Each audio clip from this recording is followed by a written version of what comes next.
இன்றைக்கி நம்ம வீடியோக்குள்ளே போகிறதுக்கு முன்னாடி என்னோட சேனலை சப்ஸ்கிரைப் பண்ணாதவங்க சப்ஸ்கிரைப் பண்ணிவிடுங்க. பக்கத்தில் இருக்கிற பெல் பட்டனையும் கிளிக் பண்ணிவிடுங்க. இன்றைக்கி செய்ய போகிற டிஷ்ஷு ஈஸியான ஒரு பெப்பர் சிக்கன் தொக்குங்க. அது எப்படி செய்யலான்னு பார்க்கலாம். 1/2 கிலோ சிக்கன் எடுத்து வாஷ் பண்ணி வச்சுருக்கேங்க. அதில் மஞ்சப்பொடி போட்டு வாஷ் பண்ணியிருக்கேன். மஞ்சப்பொடி போடும்போது கவுச்சி ஸ்மெல் வராமல் இருக்கும். இப்போ 1 ஸ்பூன் மிளகாத்தூள், இது வீட்டு மிளகாத்தூள் தாங்க. இதில் வந்து தனியா மிளகாய் மட்டும் சேர்த்து அரைச்சது தான். பெப்பர் பவுடர் 1 ஸ்பூன், உப்பு ஒரு 1/2 ஸ்பூன், சீரகத்தூள் ஒரு 1/2 ஸ்பூன், கரம் மசாலா 1/2 ஸ்பூன், தயிர் 1.5 டேபிள் ஸ்பூன் போட்டிருக்கேன். 2 ஸ்பூன் கூட போடலாம். இஞ்சி பூண்டு பேஸ்ட் 1 ஸ்பூன், 1/2 மூடி எலுமிச்சம்பழம் ஜூஸ் பிழிஞ்சிருக்கேன். இந்த தயிரும் எலுமிச்சம்பழமும் சேர்த்து பண்ணும்போது சிக்கன் வந்து நல்லா சாஃப்டாக இருக்குங்க. இப்போ நல்லா மிக்ஸ் பண்ணி விடணும். நல்லா மசாலா ஃபுல்லும் நல்லா படுற மாதிரி எல்லாம் நல்லா பண்ணணுங்க. இந்த மசாலா நல்லா கலக்கிட்டு ஒரு 1 மணி நேரத்துக்கு நம்ம நல்லா அப்படியே ஊற வைக்கணும். அப்படி ஊற வைக்கும்போது நல்லா சிக்கனில் வந்து மசாலா எல்லாமே நல்லா காரம் எல்லாம் நல்லா ஏறி இருக்கும். அப்போ நம்ம எடுத்து செய்யும்போது நல்லா அந்த சிக்கனை சாப்பிடும்போது சாஃப்டாகவும் இருக்கும். அந்த மசாலா நல்லா உரைச்சி நல்லா டேஸ்ட்டாகவும் இருக்கும். இப்போ 1 ஹவர் எடுத்து அப்படியே மூடி வச்சுருவோம். இப்போ அடுப்பில் ஒரு பேன் வச்சுருக்கேன். அதில் ஒரு 4-5 ஸ்பூன் ஆயில் சேர்த்துருக்கேன்.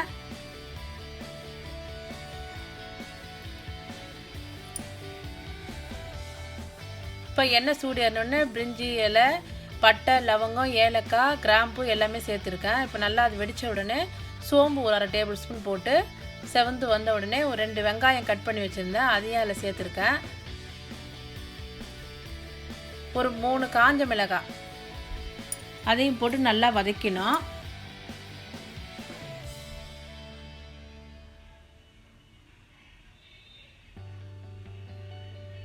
கறிவேப்பிலை கொஞ்சம் சேர்த்து அதையும் வதக்கணும்.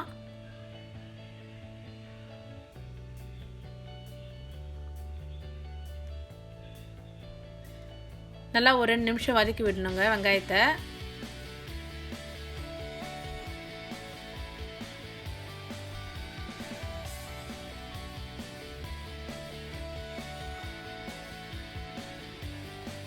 நல்லா வதங்கிடுச்சு. ஒரு 1/2 டேபிள் ஸ்பூன் இஞ்சி பூண்டு விழுது சேர்த்துருக்கேன். முன்னாடி சிக்கனில் வேறு சேர்த்துருக்கிறதுனால இதில் கொஞ்சமாக சேர்க்குறேன். இது நல்லா அந்த பச்சை ஸ்மெல் போகிற வரைக்கும் நல்லா வதக்கி விடணும்.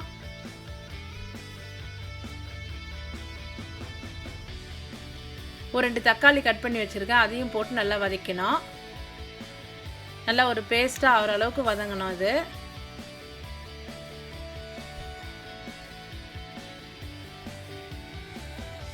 ரொம்ப ஈஸியாக செஞ்சிடலாங்க, சீக்கிரமாக. என்னென்னா எல்லா மசாலாவும் போட்டு சிக்கனை வாங்கிட்டு வந்து ஊற வச்சுறது தான் நம்மளுக்கு வேலை. மற்றபடி ரொம்ப ஈஸியாக டக்குன்னு செஞ்சிடலாம். இதை டேஸ்ட்டு ரொம்ப நல்லாயிருக்கும், காரம்லாம் ரொம்ப நல்லாயிருக்கும். ஏன்னா பெப்பர் தான் போடுவோம், மிளகாத்தூள்லாம் காரம் கம்மியாக போட்டு பெப்பர் கொஞ்சம் தூக்கலாக போடுறதுனால காரம் ரொம்ப இதுவாக இருக்கும், பசங்க நல்லா சாப்பிடுவாங்க. இப்போ அது ஒரு மணி நேரம் ஊற வச்ச சிக்கன் எடுத்து அதில் சேர்த்துடணும்.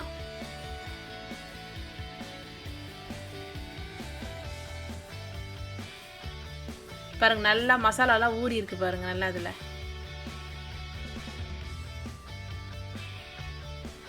போட்டு நல்லா ஒரு 2 நிமிஷம் நல்லா அப்படியே வதக்கணும்.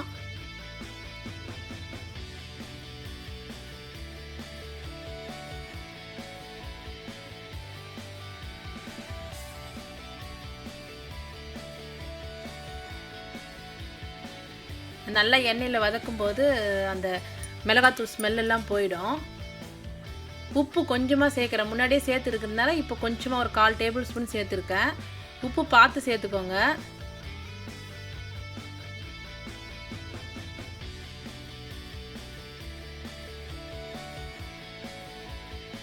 ஒரு டம்ளர் தண்ணி சேர்க்குறேன். அதில்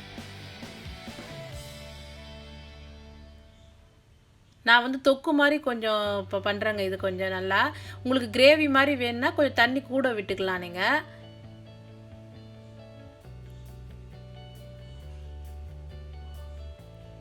இப்போ நல்லா மிக்ஸ் பண்ணி விட்டுட்டு ஒரு தட்டு போட்டு மூடி ஒரு 10 நிமிஷம் சிக்கன் வேக விட்டுடணும். 10 நிமிஷம் கழித்து பாருங்கள், தண்ணி எல்லாம் சுண்டி இருக்குது, நல்லா சிக்கனும் நல்லா வெந்திருக்கு. உங்களுக்கு இந்த அளவு ஒரு கிரேவி மாதிரி வேணுன்னா இந்த அளவுலேயே நீங்கள் எடுத்துடலாம். இல்லை இன்னும் கொஞ்சம் சுக்கா மாதிரி வேணும்னாக்கா இன்னும் கொஞ்சம் நேரம் நீங்கள் அப்படியே நல்லா வதக்கி விடலாம். அப்படி வதங்கும் போது இன்னும் கொஞ்சம் ட்ரை ஆகும்.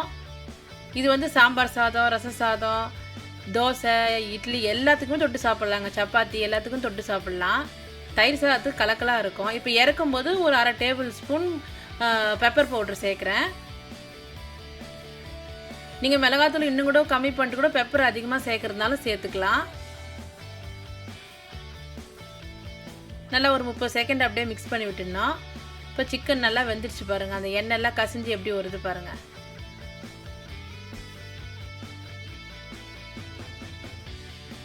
இப்போ ரெடி ஆகிடுச்சு. சிக்கனும் நல்லா வெந்திருக்கு, நல்லா சாஃப்டாக இருக்குது பாருங்கள் சிக்கனு.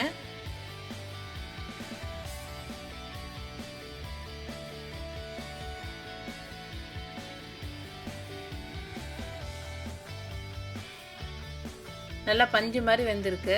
இப்போ சிக்கன் ரெடி ஆகிடுச்சிங்க. இப்போது அதில் கொஞ்சம் மேலே கொத்தமல்லி கொஞ்சம் தூவிடலாம். மேலே தூவிட்டு பாருங்கள், இப்போ எல்லாம் ரெடி ஆகிடுச்சு. நல்லா வெந்து நல்லா டேஸ்ட்டாக இருக்குது பாருங்கள். நீங்கள் இதே அளவுகளோடு நீங்கள் இதை செஞ்சு பார்த்துட்டு பிடிச்சிருந்தா கீழே கமெண்ட் பண்ணுங்கள், ஷேர் பண்ணி லைக் பண்ணுங்கள். நன்றி.